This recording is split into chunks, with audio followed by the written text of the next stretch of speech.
Welcome to Biz Bites, brought to you by Com Together, helping businesses like yours build their brand through telling amazing stories to engage and grow audiences on multiple platforms.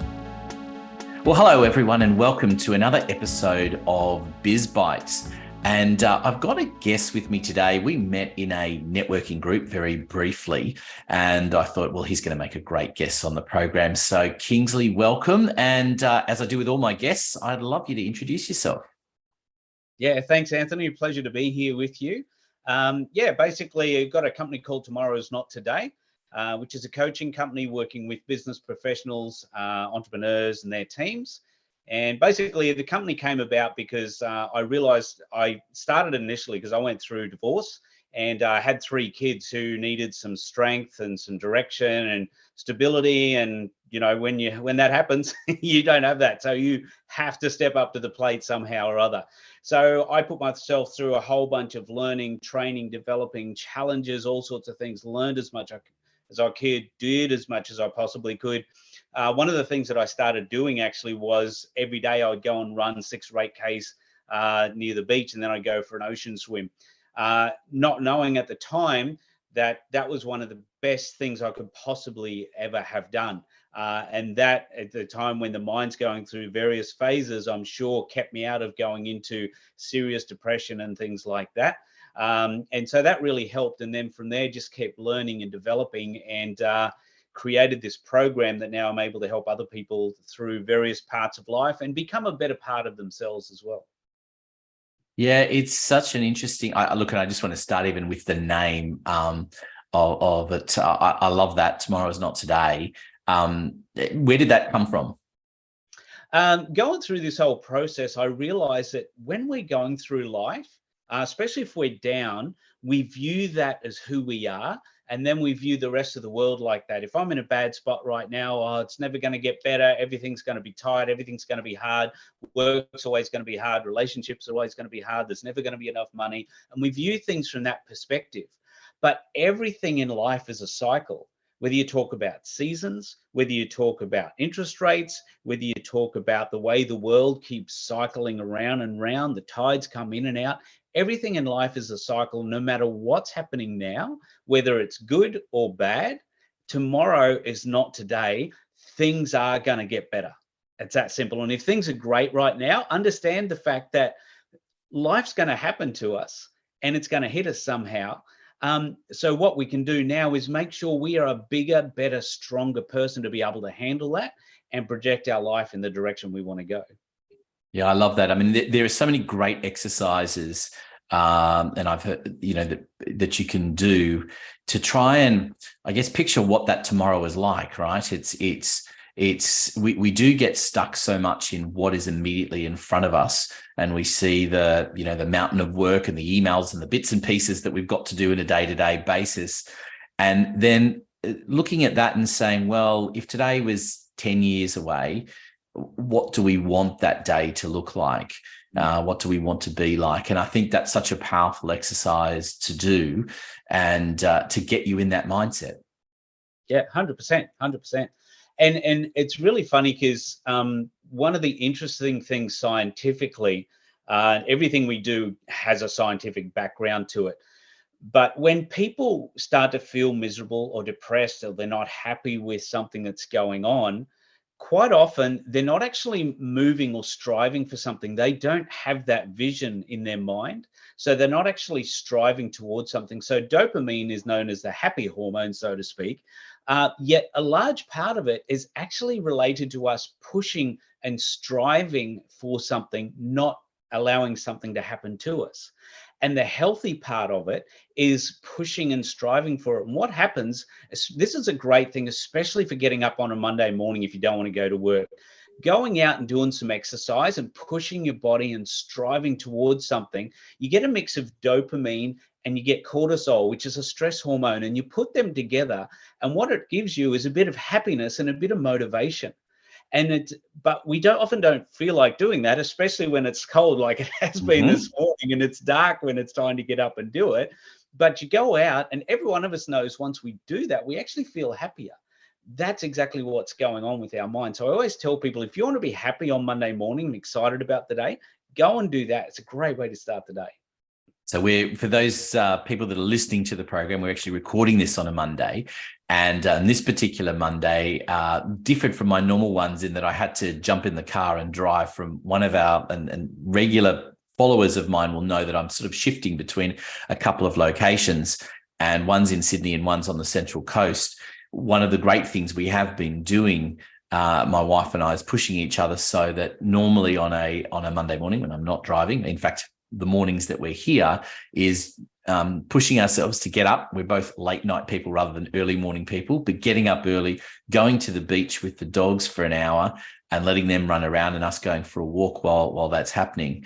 And it's completely changed the way I feel and turn up to work every day.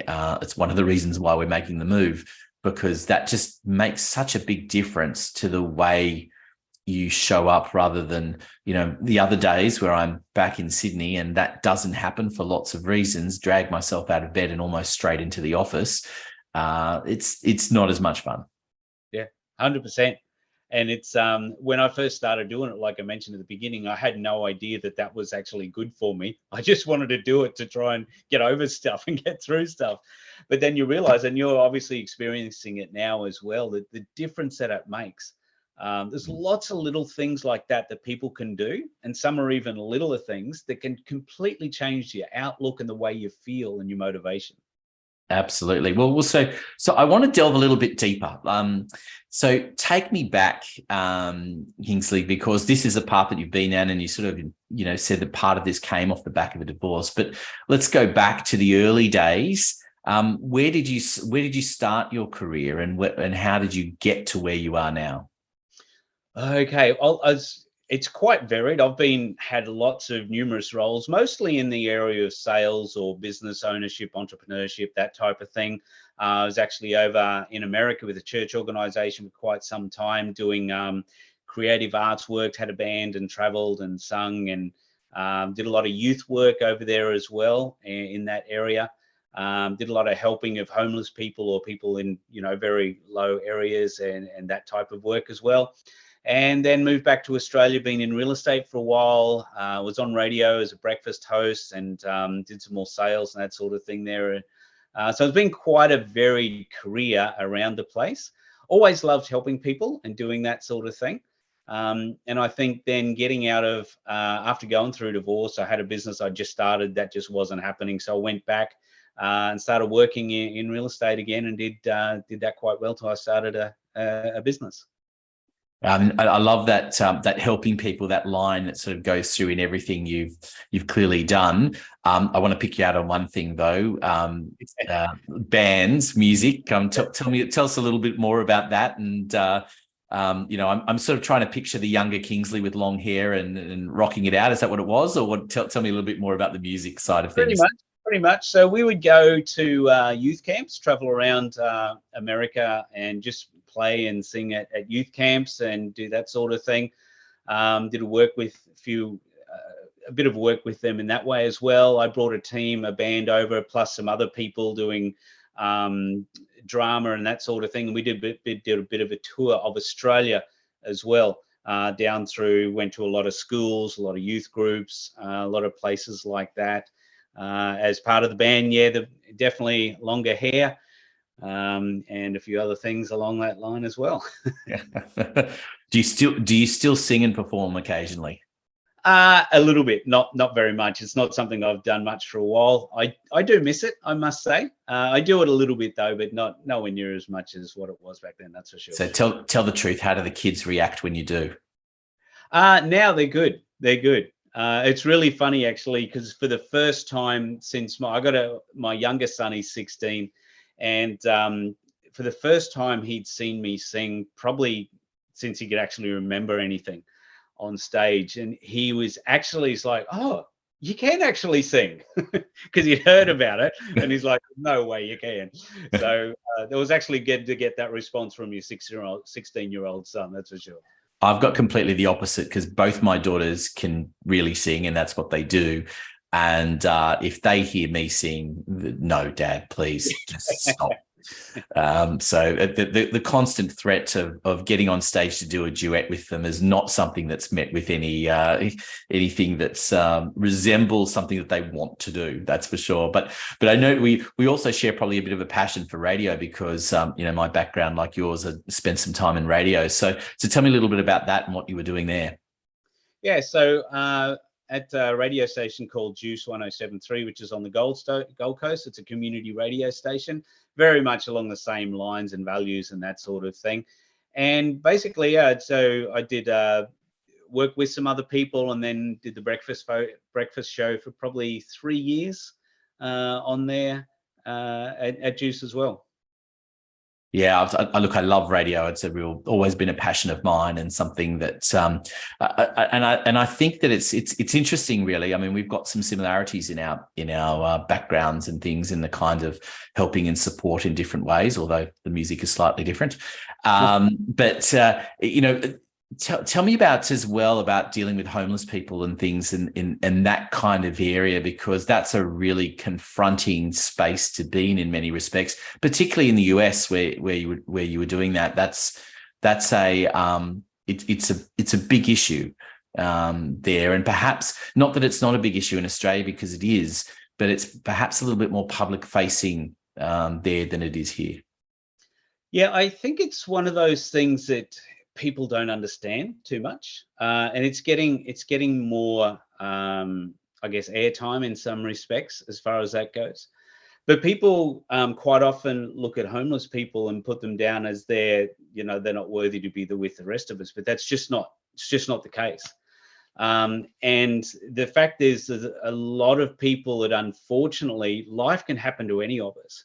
There are a bunch of people who have been incredibly successful in life, who end up in that place, and not necessarily for any fault of their own, but it can take you there, and that can be for a number of issues. And it's very easy for a lot of people to say, well, they should make a decision, go out and get a job, but it's not like that. It's not. We can't view people from that, and we tend to view people. This is part of the whole tomorrow is not today thing. We view things from where we are and where we think things should be, but the reality is you have no idea what's going on with that person. No idea what's gone on with that person, where they've come from, what they've faced, how they faced it. And even if we went through the same situation, is it a fact of would we be able to handle it as well as maybe they actually have, that they are still here today? And I think people who can actually be there, and to me, you look at them, they're fighting. Yeah. They're keeping on fighting for life. And if we view them with respect, with decency, and understand who they are and help them to be a better person, that's a much better thing than just bypassing and letting it go. Yeah, and I think the whole idea that you can just throw money at it as well is a misnomer. There's so much more to it, and you're right. I mean, it's so applicable to everybody. I mean, I think we've all been in conversations, and they can be innocent or more serious conversations, where there's 3 or 4 people around and one person speaking, and yet the perception of the 3 or 4 people can be completely different of what that conversation, how the tone of the conversation and the implications of a conversation, because it's all about where our mindset is at, our own experiences and things. I often relay to people and saying, look, if you picture an image even of someone walking down the street and they see a flower, they stop and then they move on. There are so many different interpretations of what that simple scenario could be. The person could be looking at the flower and saying, "Oh no, it's hay fever sneezing again." It could be someone that looks at it and goes, "I better get out of here quick because there's bees." It could be someone admiring the flower. It could be someone that gets triggered for a memory for a particular flower. There's a whole series of different things that could happen, and yet we could just be sitting there and going, "Well, it's just someone stopping and looking at a flower." And I think that's a really important thing, that we're all a product of our own experiences and the own things that are going on, whether it's in our past or in our immediate surrounds. And that just changes everything, doesn't it? Yeah. Absolutely, absolutely. There's a guy, I'm not sure if you've heard of him or not. Dar Man is his name, and he puts out a lot of things on social media, and you could look him up, DHARMANN. And he does a lot of short skits. They're not professional at all, but they're short skits, and he points out a lot of these things, how we view people versus how they actually really are. And when you find out the backstory and what they're doing and how they're helping people, and it's really, really interesting to be able to look at something not from your perspective, but from a completely different perspective. And as much as I don't do it all the time, I try to go, okay, let me understand where you're coming from. And I think one of the biggest things as well is people, if we can learn to appreciate what we have and appreciate even the little things, whether it's something as simple as I've got a house to live in, I've got a car to go to work in. The fact we got up this morning, a lot of people didn't. Mm. Little things like that. We live in an amazing country. We can go outside and breathe fresh air in any part of this country. So it's really one of those things. Appreciation helps us not be so judgmental towards other people, Yeah. and helps appreciate life better as well. So I want to get into the coaching side of things of what you're doing in a moment, but I wanted to just ask you as well. I mean, you talked about earlier on that the setting up the business came as a result of a divorce.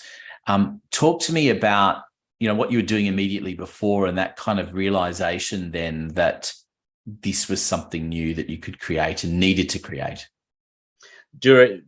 Before creating the business? Yes. Yeah. Yeah, so I've got another business that I run. It's a marketing company. So in the digital space, so I'm running that at the moment. But over the years, I was in real estate, and the marketing company in the digital space was sort of where I focused that on, because I could see a big need in there. So just constantly developing and growing. And I did a thing called the 75 Hard Challenge, which is where I think is really what gave me the impetus to, what, I need to make this happen. I need to get this out there. Because at the end of that challenge, it's 75 days. It's hard because it's actually goes for 75 days and it's hard to do. A lot of people try and fail, and there's different aspects to it. And I did fail on one or two of the follow-on aspects of it and had to go back and redo them again. But at the end of it, I'm like, okay, what have I learned? If I'm going to spend 75 days and this much time and effort and inconvenience, what am I going to do? I've got to have learned something from this. So what I did is I just did a Facebook Live on the 10 top things that I felt I'd learned going from number 10 through to number 1. And as we mentioned before, mindset is such a big thing, and mindset was number 1 on that. And I just did that, and then I recorded it, and then I turned it into a book. And out of that book, and part of my learning and growing and developing to be a better person, as far as I wanted to developing my business, and then developing how can I help other people. So all of the things that I'd learned over years and years and years, I put into I've got these 10 precepts in the book. And then I put this other, what I call the Ultimate Tomorrow Journal, or the Ultimate Tomorrow Roadmap, it is. Where it takes everything about having the goal where you want to go, your habits, your systems, making sure you're focused and you're productive, making sure your physical, mental health is all there, and all this sort of stuff into one little package book. And that's how that all came about. And so then tell me about, divorce is such a difficult thing. Was there a kind of, because I've heard a couple of stories of this sort of thing happening in the past with other people, whereby they utilize their own skill set to create a clearer pathway for themselves and their family to get through that situation, and then realize that what they've created is something that other people could utilize as well. Is that sort of the similar sort of journey of how that sort of came about? Yeah, I think it probably was, because everything that I was learning and growing and developing and that sort of thing, originally with the coaching side of things, it was meant to be a personal side of things. That's how it started. But as we started doing it and working with business people, we noticed we're getting amazing business results out of it. which then had an overflow effect on their personal life. And I'm like, oh, this is exactly the opposite of what I was expecting. And then I had a few people say, hey, what you're doing is needed in the corporate space. Have you thought about doing for corporate? So I spent the next 2 or 3 months interviewing probably 20 people, talking to them about the concept, the idea, what it was, what I should do, and how to put it together, and all that sort of thing. These are all professionals, business coaches, accountants, lawyers, entrepreneurs, all these types of people who, you know, if that's where I'm going to go, they're the people I need to listen to. And just a resounding yes to do the same thing. So that's where we headed, and spent the next probably 3, 4, 5 months turning it into a actual corporate coaching packages, the way we do things. And that's where your focus is now, isn't it? It's more in that corporate sector. Yeah, very much, very much. We still do work with people individually, but it's probably business professionals who want to. Strangely enough, the idea obviously was to help people that have been through stuff and deal with that. But I've got people saying, hey, I'm at this level and they're doing really well. But they're like, I want to improve myself. I love what you've got. I want to take that and take me up to a whole new level again, which is really exciting to be able to do that. Yeah, I think that definition of going through stuff is, it depends on what the stuff is, right? Sometimes it's just going through your own stuff in order to get you to the next level, versus there's some serious stuff going on that that one has to deal with in personal lives and things as well. And there's always that crossover, isn't there? I mean, it's that those days of going to work and just thinking you could somehow put up a wall between personal and private. It's just too hard, isn't it? And it doesn't really work. No, you can push something down for a little while, but it's not going to stay there for long. And you're right, exactly what you said. It just doesn't work. Whatever is there is going to happen. I always say, whatever's not dealt with is going to come back and haunt you. And we see a lot of people go through life, and they don't deal with things. They'll push it down and they'll pretend it's okay and they'll move on. And it might be 5, 10, 20 years later, then out of the blue, just something whacks them, knocks them sideways, and they have no idea why, or no one else can understand why. But the reality is it hasn't been dealt with back here. And if it's not dealt with, it is going to come back and haunt you sooner or later. It's not a matter of will it, it's a matter of it definitely will.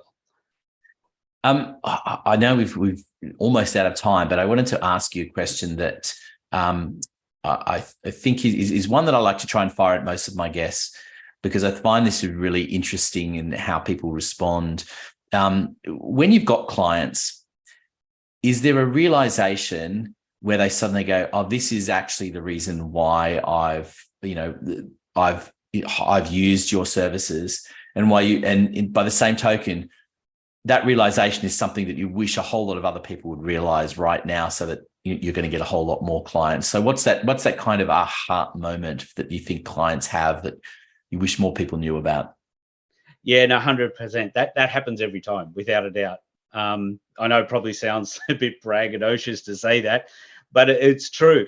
And usually when it happens is where, like we mentioned, I think when we were chatting before the podcast, that we deal with things on a physical level first, rather than go mindset first. And the reason is, once we start dealing with that, all of a sudden these people go, oh, that's why I do this, or that's why I don't do that, or that's why I've been feeling like this, or I couldn't sleep and it's been because of this. And their own revelations come to themselves. And when that happens, that's when they can make changes in themselves. And I think that's what I would wish people could realize, that if they just do a couple of things, and I put it all over social media, all over LinkedIn constantly, some things that people can do.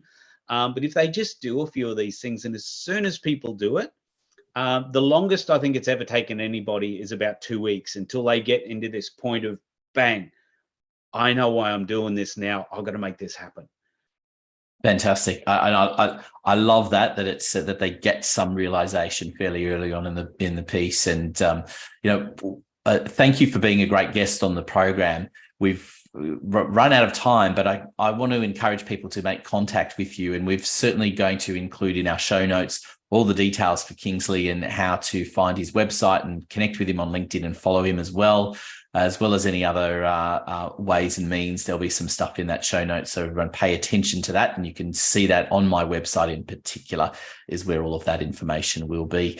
Kingsley, thank you so much for being part of BizBytes, and I really appreciate your time. Thank you, Anthony. Pleasure to be here. We look forward to keeping everyone company again in future episodes. Stay tuned for more BizBytes.